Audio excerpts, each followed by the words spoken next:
अस्सलाम वालेकुम guys, welcome back to another YouTube video. आपका भाई असद आपकी खिदमत में हाजिर है। देखो यार, आज की वीडियो का जो टॉपिक है वो एक तो हमें मसला आता है कि ये समझने में कि जितना डिले हम करेंगे इटली के प्रोसेस को उतना ही ज़्यादा प्रॉब्लम होगा। अगर आप 2024 में इटली आना चाहते हैं तो now is the time to start working on your documents and start applying. ठीक है, यूनिवर्सिटीज़ के एडमिशन स्टार्ट हो गए और थोड़ा सा टाइम लगेगा, एडमिशन्स आ जाएंगे। थोड़ा सा टाइमलाइंस पे मैं बात करना चाह रहा हूँ कि टाइमलाइंस क्या होती है इटली की। देखो, इटली का जब आप एडमिशन अप्लाई करते हो 60 डेज होते हैं मैक्सिमम, जिसके अंदर आपका एडमिशन आ जाता है। नॉर्मली यूनिवर्सिटीज रिस्पॉन्ड कर देती है। अब मैं ये बात इस वजह से कर रहा हूँ कि आप लोग जितना लेट करोगे उतना ज़्यादा प्रॉब्लम आप लोगों को आगे आप लोग फेस करोगे। क्यों? क्योंकि जो बेहतर यूनिवर्सिटीज़ होती हैं वो अपने एडमिशन जल्दी खोलती हैं। ठीक है, जितनी बेहतर यूनिवर्सिटी होगी वो जल्दी अपना एडमिशन खोलेगी। उसकी सीट्स होती हैं कुछ लिमिटेड। ठीक है, जब उसकी लिमिटेड सीट्स ऑक्यूपाई हो जाएंगी तो फिर आपके पास ऑप्शन जो है वो कम बच जाता है। मतलब और किसी यूनिवर्सिटी में आपको एडमिशन अप्लाई करना होगा तो बेहतर ये है कि सिर्फ एक यूनिवर्सिटी पे फोकस नहीं करना, 3 से 4 यूनिवर्सिटीज़ में आपने कम अज़ कम भी अपना केस जो है वो अप्लाई करना है, अपनी रेलिवेंट फील्ड देखनी है। ठीक है, वंस आपकी फील्ड डिसाइड हो जाती है आप अप्लाई करना शुरू कर दो। आई डोंट नो कि आप लोग पाकिस्तान से किस तरीके से अपना केस करते हो, क्योंकि जो पाकिस्तान में कंसल्टेंट्स हैं जो बैठे हुए हैं इस वक्त, वो आपकी फ़ीस कैसे पे करते हैं। मतलब आप उनको वो आप मुझे ये समझाने की कोशिश करो कि जितनी भी अच्छी यूनिवर्सिटीज़ होती हैं उसके अंदर there is going to be a fee. ठीक है, आप कुछ ना कुछ फ़ी पे करोगे। लाइक सेपियंसा की बात कर लेते हैं तो 30 यूरो की उसकी फ़ीस है। जो आपके एडमिशन प्रोसेस है उसके 30 यूरो वो चार्ज करता है। तो आप लोग वो कैसे पे करोगे? पाकिस्तान से रेमिटेंस जा नहीं सकती। तो मुझे ऐसा लगता है कि सबसे बेहतरीन इसका सोल्यूशन ये है कि एक तो डिजिटल ऐप्स हैं, आप उसके थ्रू भी कर सकते हो। लेकिन the best option is to go to your bank और अपने बैंक को बोलें कि मुझे इस यूनिवर्सिटी के अंदर, उनके बैंक की डिटेल सारी होती हैं। इटली के जो बैंक होता है जहाँ पे यूनिवर्सिटी का बैंक अकाउंट होता है उसकी सारी डिग्रीज होती उसकी सारी बैंक की डिटेल्स होती हैं। वो सारी डिटेल्स लेके आपने अपने बैंक में जाना है और आपने रेमिटेंस सेट करनी है। अब मसला ये आता है कि जब आप रेमिटेंस करने जाते हो उस बैंक में तो प्रॉब्लम ये आता है कि बैंक बोलता है कि इसके तो $22 चार्जेस हैं। तो $22 आजकल पाकिस्तान में तकरीबन 6,000 रुपये बन जाते हैं। तो जो 9,000 रुपये की आपने फ़ीस पे करनी है वो चली जाती है 15,000 रुपये पर। ठीक है, तो एक तो ये प्रॉब्लम आता है। ठीक है, महंगा पड़ता है आपको ऑब्वियसली। तो उसके बाद आप ये कर सकते हो कि इटली में किसी से रब्ता कर सकते हो। मैं तो नहीं करूँगा ऑब्वियसली, लेकिन किसी भी आपके कोई दोस्त हो, कोई जानने वाला हो, तो आप उनको बोल सकते हो।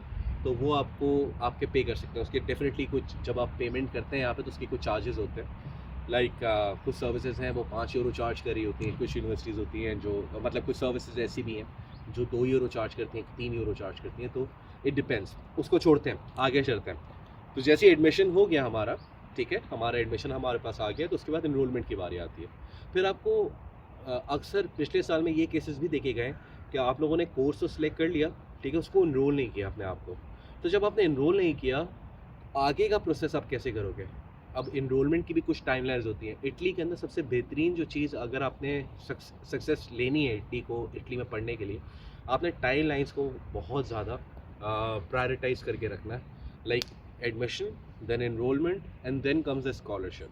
ठीक है, स्कॉलरशिप की टाइमलाइंस कब खुलती हैं, उसका कट ऑफ डे क्या है, ठीक है, ये सारी चीज़ें आपने दिमाग में प्लान करके चलनी है। लाइक फॉर एग्जांपल अभी हम जनवरी में बैठे हैं, आपने अभी एडमिशन अप्लाई करना है। एडमिशन आपका फरवरी मार्च तक आ जाता है। तो मार्च तक एडमिशन आने के बाद जो है the next step is going to be your enrolment. ठीक है, मार्च में आप इनरोलमेंट करेंगे। इनरोलमेंट में तकरीबन महीने का टाइम लग जाता है, कभी कभार 15 दिन में भी हो जाती है, कभी कभार 7 दिन में भी हो जाती है। It depends on your luck. जैसा आपका इनरोलमेंट हो गया, उसी के साथ साथ अगर बीच में स्कॉलरशिप खोल दी है तो आपने स्कॉलरशिप अप्लाई कर देनी है। अब इटली पढ़ने के पैसे देता है, ये बात तो सबको पता है। ठीक है, यहाँ पे काफ़ी किस्म की स्कॉलरशिप्स होती हैं जो आप अप्लाई कर सकते हो। कुछ यूनिवर्सिटी की तरफ से होती हैं, कोई आपकी स्किल के ऊपर होती है। लाइक फॉर एग्जांपल आपके स्कोर्स बहुत अच्छे थे, अगर आपकी जीपीए 3.8 से ऊपर थी, ठीक है, अगर आपकी वो स्कॉलरशिप रही है तो वहाँ से आपको एक स्कॉलरशिप मिल सकती है। ठीक है, जिसको मेरिट बेस्ड स्कॉलरशिप कहा जाता है। फिर अगर आपके फाइनेंशियल हालात सही नहीं है and if you are coming from these region like Pakistan, India, Bangladesh, तो वहाँ से भी पॉसिबिलिटी होती है कि आपको स्कॉलरशिप रीजन बेस आपको स्कॉलरशिप मिल जाए, जिसको नीड बेस्ड स्कॉलरशिप भी कहा जाता है। तो these are different scholarship. Pakistan से जो बच्चे आ रहे होते हैं वो नॉर्मली नीड बेस्ड स्कॉलरशिप की तरफ जा रहे होते हैं, ठीक है। तो हमने मेक श्योर करना है कि हम सही अपने आप की प्रोफाइल जो है वो, आजकल तो पाकिस्तान में जो कंसल्टेंट्स हैं उन्होंने बोलना शुरू कर दिया कि अपनी प्रोफाइल भेजो।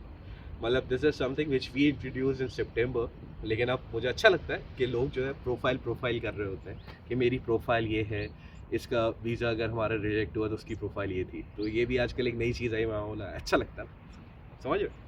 तो एक तो ये चीज़ है। खैर anyways, let's come back to the point. तो स्कॉलरशिप हमने सबसे पहले, हमारी कोशिश ये होनी चाहिए हमारा एडमिशन जिस कोर्स में हमने जाना है वो हमने रेलेवेंट फील्ड सेलेक्ट करनी है। हमारा जिसमें बैचलर्स रहा है हमने वही आगे परसू करने के लिए मास्टर्स आना है, ठीक है। ऐसा नहीं है कि आपने कंप्यूटर पढ़ा और अब आप मेडिकल पढ़ना चाह रहे हो, आपने कंप्यूटर पढ़ा अब आप इंजीनियरिंग की तरफ जा रहे हो, नहीं। जो पीछे पढ़ा हुआ है, जो बैचलर्स किया हुआ है, जिस चीज़ में बैचलर्स है या इंटरमीडिएट है, उसके थ्रू ही आप आगे उसको परसू करोगे तो ही आपके चांसेस हैं। एक छोटा सा एक चीज़ होती है जिसको आप लोग लैंग्वेज के बारे में थोड़ा सा कंसर्न हो, तो लैंग्वेज के बारे में मैं बात करना चाह रहा हूँ कि यार लैंग्वेज का सबसे ज़्यादा सीन ये है कि अगर इंग्लिश प्रोफिशिएंसी सर्टिफिकेट यूनिवर्सिटी ने एक्सेप्ट कर लिया तो ज़रूरी नहीं है कि वो आगे जाके एम्बेसी भी सिलेक्ट आपको वो कर दे कि ठीक है आपने English proficiency. The chances are 50-50, ठीक है। कभी भी मैंने अपने करियर में ये नहीं देखा कि आपका जो वीज़ा है वो आइल्स के ऊपर रिजेक्ट हो गया, नहीं, या इंग्लिश प्रोफिशिएंसी सर्टिफिकेट आपने दिया ही नहीं था सिरे से, उसके ऊपर तो रिजेक्ट हो सकता है, लेकिन आपने इंग्लिश प्रोफिशिएंसी सर्टिफिकेट के ऊपर आपने आइल्स नहीं किया हुआ, डजेंट मैटर, वीज़ा लग जाता। लेकिन मैं सबको ये रिक्वेस्ट करता हूँ कि प्लीज़ गो फॉर आइल्स। एक तो प्रॉपर सर्टिफिकेशन है, ठीक है, एक बॉडी होती है जो आपको आपकी इंग्लिश टेस्ट कर रही होती है। It has a value because आप पे कर रहे हो ना, 70,000 75,000 रुपये का आइल्स है एंड यू पेइंग। तो जब आप पे करोगे तो उसका कुछ ना कुछ तो वैल्यू होगी ना ऑब्वियसली यार। तो बेहतर यही है कि आइल्स कर लो।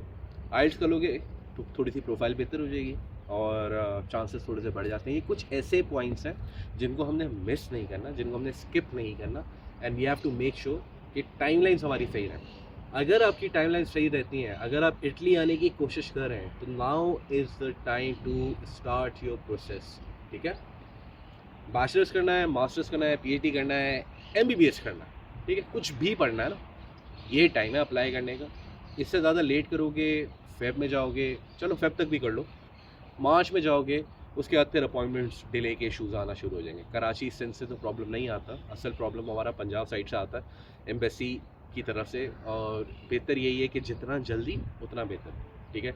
अगर केस स्टार्ट करना है, पढ़ना है, तो अभी से अपनी बैंक स्टेटमेंट को फिक्स कर लो, ठीक है, क्योंकि बैंक स्टेटमेंट हमें रिक्वायर्ड होगी समवेयर अराउंड जून या जुलाई, ठीक है, जब हम वीज़ा प्रोसेस करेंगे, जब हम जाएंगे वीज़ा प्रोसेसिंग के अंदर, हमें तब की बैंक स्टेटमेंट चाहिए, ठीक है। तो हमें 6 मंथ की बैंक स्टेटमेंट चाहिए। तो इस जो पाकिस्तान में कंसल्टेंट्स बैठे हुए हैं जो आपको फालतू का बना रहे होते हैं कि नहीं 2 महीने की बैंक स्टेटमेंट पैसे डाल देना चल जाएगा, नहीं होता। बैंक स्टेटमेंट के बारे में ऑलरेडी मैं बता चुका हूँ, 1-2 वीडियो पहले मैंने बनाई थी, वो देख लेना किस तरह होता है, ठीक है।